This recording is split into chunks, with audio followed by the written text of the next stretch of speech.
Hola y bienvenidos. Hoy nos adentramos en un tema que resuena en muchas familias, las relaciones cuando los hijos e hijas entran en la adolescencia. Es una etapa fascinante, de mucho potencial, pero también, seamos sinceros, es un campo donde surgen roces, conflictos, que en parte son esperables, ¿verdad? Vamos a explorar juntos esos desafíos comunes entre padres, madres y adolescentes. La idea es profundizar un poco, entender por qué surgen estos conflictos y, sobre todo, encontrar algunas claves prácticas, basándonos en la información que hemos reunido para manejarlos mejor y, ojalá, fortalecer esos lazos familiares. Haremos un recorrido por los problemas más típicos y también por las estrategias que se proponen, intentando sacar lo más útil de diferentes enfoques sobre el tema. Si te parece, empezamos por ahí, por entender el terreno. Y parece que un punto de partida casi inevitable es la comunicación, o, mejor dicho, los problemas de comunicación. De tantos líos. Se habla de la brecha generacional, claro, de prioridades distintas, y a veces simplemente de que faltan herramientas para hablarse bien, por ambas partes. O esa oposición del adolescente a la autoridad que empieza a surgir. Se describe incluso una especie de círculo vicioso.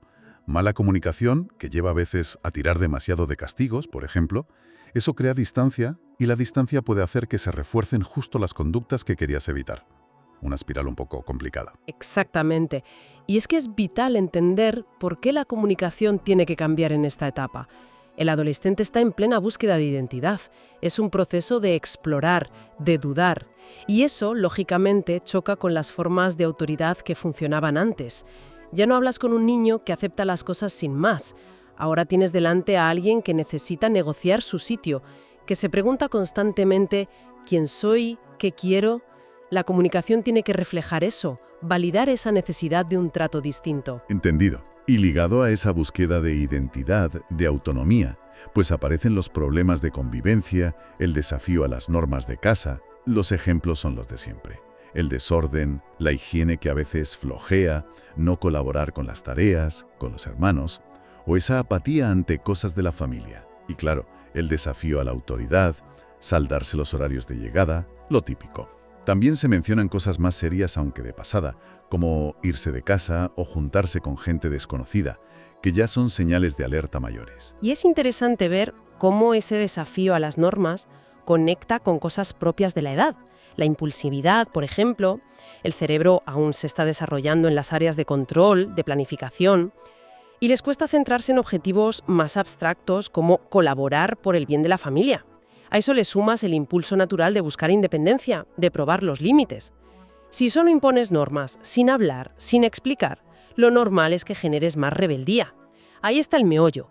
¿Cómo negociar esas normas, esas consecuencias, de forma que equilibres la autonomía que piden con la responsabilidad que tienen que ir asumiendo? Es todo un arte, la verdad. Vale, pasemos a ver algunas áreas donde suelen saltar más chispas. Un clásico: las amistades y la presión del grupo. Es normal que los padres se preocupen por malas influencias, el alcohol, las drogas, conductas de riesgo al volante, esas cosas. Pero ojo, porque se avisa de que un control demasiado férreo ahí puede ser contraproducente, puede generar ocultación, que se rompa la confianza. Claro, es que ahí está la tensión. Las amistades son súper importantes para ellos, para aprender a relacionarse, para sentirse parte de algo vitales. Pero obviamente también pueden traer riesgos. El reto para los padres es guiar, proteger, pero sin invadir ese espacio social que necesitan, como el aire. Y hoy día, además, tenemos la capa tecnológica. El móvil, los videojuegos, Internet, las redes sociales. Eso es fuente de conflicto continua en muchas casas. Poner límites de tiempo, de uso, es necesario. Pero hay que asumir que según crecen, van a pedir más autonomía también ahí y tocará renegociar. Otro foco habitual: los hermanos. Los celos pueden ser una causa. En la adolescencia se notan más las diferencias de intereses, de habilidades, y eso puede avivar las discusiones.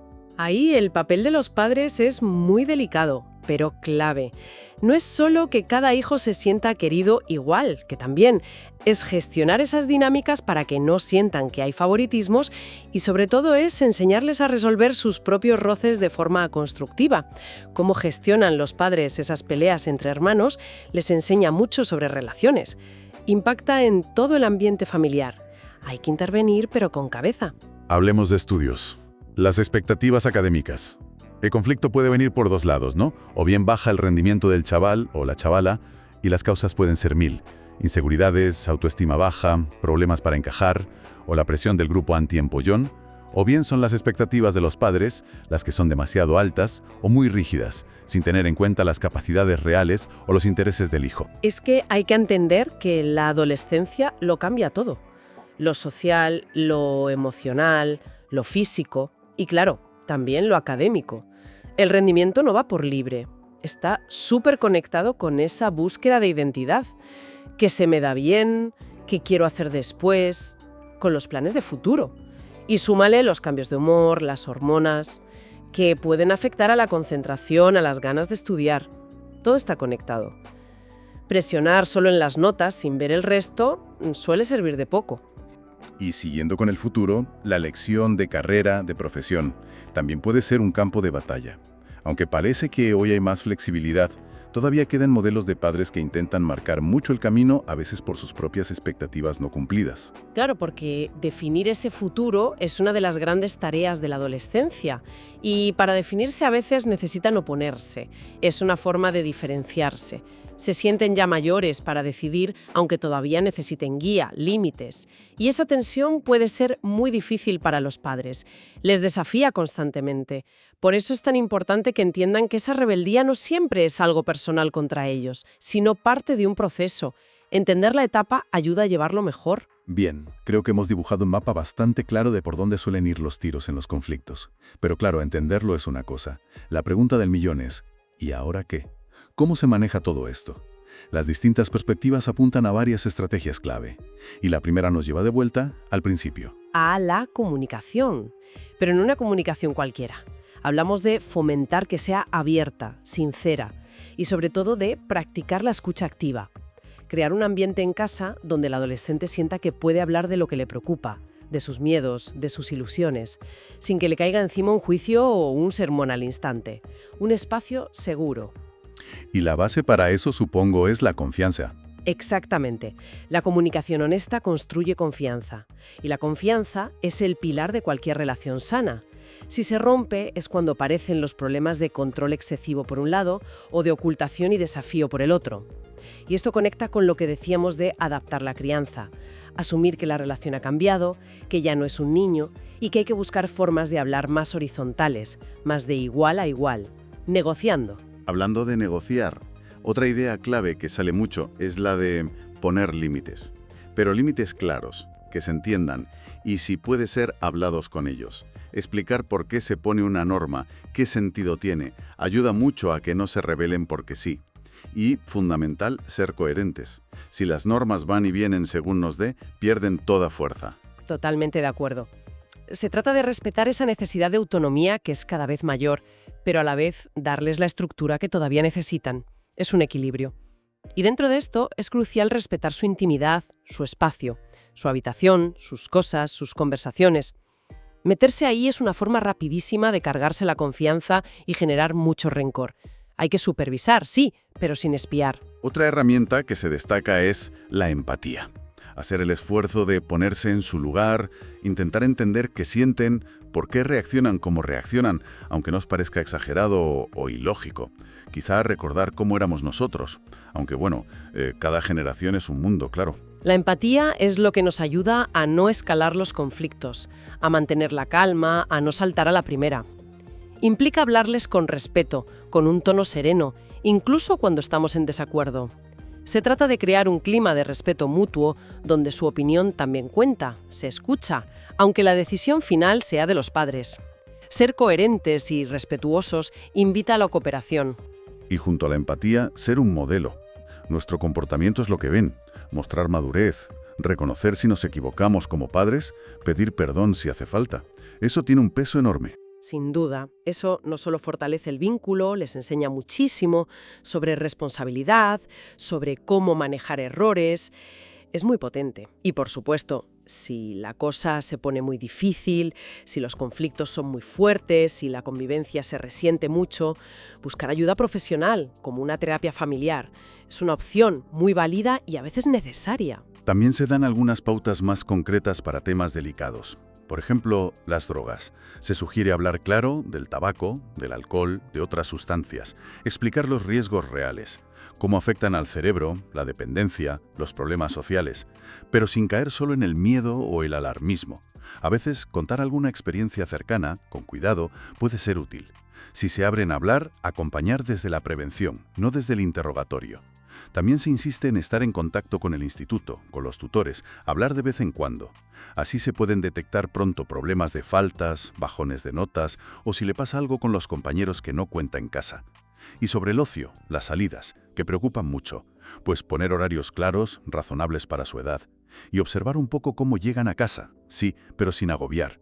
Hay que buscar el equilibrio entre supervisar y respetar su espacio, para no generar esa sensación de control total que les hace cerrarse más. Y añadiría algo importante que a veces se nos pasa: respetar las decisiones que toman sobre su imagen, su espacio, como forma de afirmarse, la ropa que eligen, cómo decoran su cuarto, su música. Mientras no sea peligroso para ellos, permitirles esa autonomía es vital para que construyan quiénes son y se sientan respetados. Y esto nos lleva a un punto clave. ¿Cómo encontramos ese equilibrio tan delicado entre supervisar y guiar, que es necesario, y respetar de verdad su espacio y su proceso, sin que sientan que les controlamos la vida? Evitar esa sensación es fundamental para que no se pongan a la defensiva. Entonces, si intentamos sacar la idea principal de todo esto, ¿con qué nos quedamos? Parece que la adolescencia, con sus desafíos, no tiene por qué ser una guerra. La clave está en que los padres se adapten, que adapten cómo se comunican, que practiquen la empatía, que pongan límites claros pero hablados y que fomenten el respeto mutuo. Es una etapa decisiva para formar la identidad y acompañarles bien en eso es crucial. Exacto. El mensaje es que el rol de padres tiene que evolucionar con ellos, reconocer que están cambiando y que nuestras herramientas también tienen que hacerlo. La confianza es el eje. Hay que trabajarla cada día. Se trata de encontrar ese punto medio entre darles el apoyo que aún necesitan y respetar su necesidad de volar solos, de tener su espacio. Si lo vemos con perspectiva, manejar bien esta etapa no solo soluciona problemas ahora, sino que puede fortalecer la familia para siempre. Y es importante recordar que muchas veces ellos mismos se sienten perdidos, no se reconocen y necesitan más comprensión que otra cosa en ese lío. Y para terminar, dejamos una reflexión en el aire. Si sabemos que parte de hacerse adulto implica diferenciarse de los padres, poner cierta distancia, ¿cómo pueden las familias facilitar esa separación necesaria, ese vuelo individual, sin que se pierda la conexión, el sentimiento de pertenencia, ese vínculo fundamental que los une? Ahí queda eso.